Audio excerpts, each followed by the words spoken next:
Hey guys, welcome back to the channel. Before we start this video, I want to ask everybody tuning in to please leave your boy a like, consider subscribing to the channel, and leaving a comment below. But let's get into the video. Okay, so today I'm bringing you a review of To Yomi. It is a side-scrolling action game developed by Flying Wild Hog and published by Devolver Digital. It was released on all last-gen consoles and next-gen consoles. It is based in Japan, set around the Edo period. It follows a warrior named Hiroki. The main story, without spoiling anything, his village get attacked and he go on this revenge path to avenge his village and bring justice to the people that was the cause of the destruction in his village. And the art style, they just hit it on the nail. It does get a little choppy from what I hear from people who don't have a VRR display. And from what I've seen on Digital Foundry, for me, I have a VRR display, so I didn't notice any dips. For me, performance was smooth as butter. The game is beautiful. And I also want to touch on the sound. Man, they hit the sound out of the park with this, man. Matter of fact, I'll be quiet for just a couple seconds just so you guys can hear how this shit sound.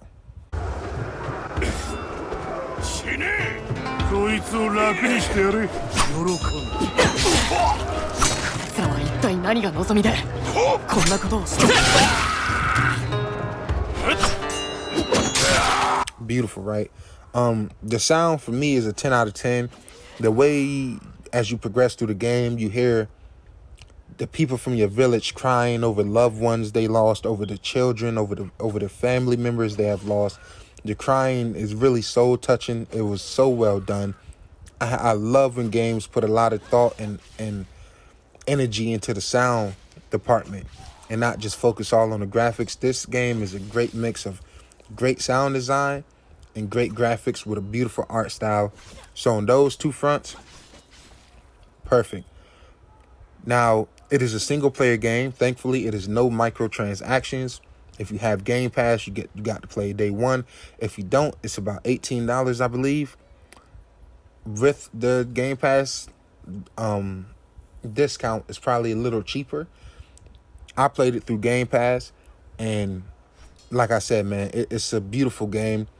The story mode, the story to the game, to me, like I said, it can be a little cliche to some people, but for me, I loved it.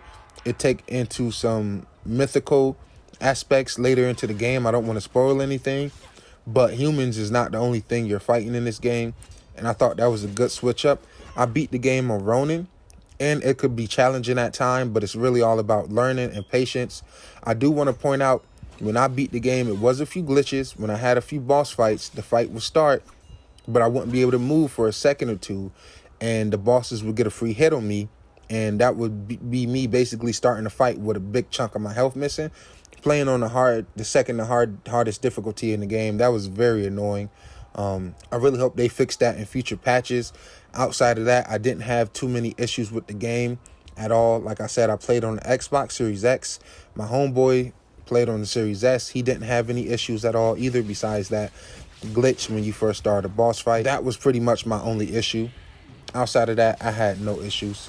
Okay, so touching on the combat real quick, there are pretty much two main things to the combat. You have your light attacks, which is fast but don't do too much damage. You have your heavy attacks, which is slow but they're strong. You also have a block and a parry. If you parry at the right time or block at the right time, you can get off a counter attack, which is extremely useful in later games against bosses that have more than one hit combos.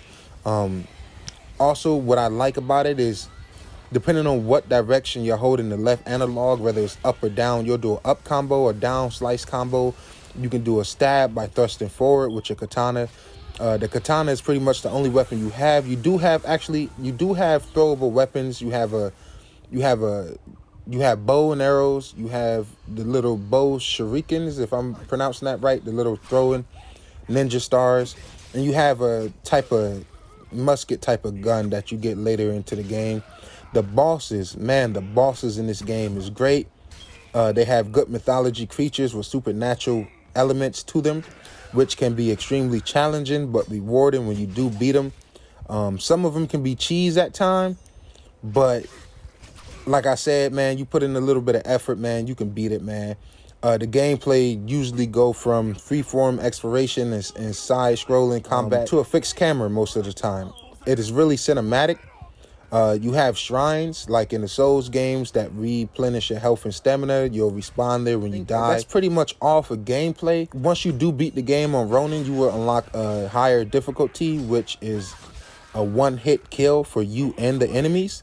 So that is pretty dope for those who want some replayability. It is there. Now, I know a couple spots was a couple review, outlets was kind of hard on this game. I seen a lot of 7 out of 10s and 6.5 out of 10s. And to be honest, guys, I kind of struggle with where they got that from, because like I said, the game is less than $20 and it's on Game Pass. So, some people review these little indie games, these little $20 indie games, in the same aspect as they review the AAA games, but I don't do that. When I think of Trek to Yomi, I'm comparing it to games like, Death's Door, Tunic, Ascent. Those are the type of games I want to compare this game to, because I feel like that would do it more justice, with the side-scrolling aspect, like, Strider or Child of Light. Those games, to me, is on a different level than the AAA games. For me, honestly, these little indie games hold a spot in my heart more important than these AAA games. I feel like they're more thought out. It's more care, it's more love into them. And that's how I feel about Trek to Yomi. Is it a perfect game? No. But it's a damn good game for what the hell they're asking for price-wise.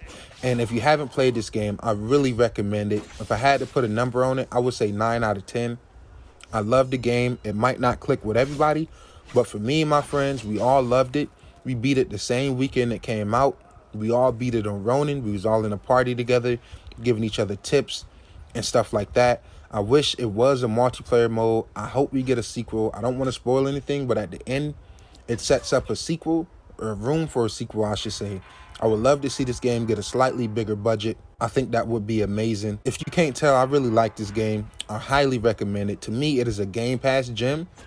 And I also want to just tip my hat to all the indie games that's been holding it down. Sifu, I haven't got to play that because I'm mainly an Xbox guy, and if I do get it on PlayStation, I want to play it on the PS5, not the PS4, to get the best version. And I currently just have a PS4 Pro. Shout out to Tunic, shout out to Death's Door, The Ascent, one of my favorite games I've beaten this year. That was slept on. It's just a whole bunch of indie games that's been holding it down this console generation, if you ask me. And indie games, they're so underrated, but they're so great, man. And I really want Game Pass and Microsoft to keep investing in these smaller studios, man. These smaller indie games, and just show them some love, man. Give them that bag. Bring these games to Game Pass. Some people call it Game Pass filler, but for me, well, shit, if you call it Game Pass filler, that's cool. I tell you what it's doing for me. It's filling me up with great games, man. Filling up my backlog with great games, man. I love Trek to Yomi. I hope we see a sequel.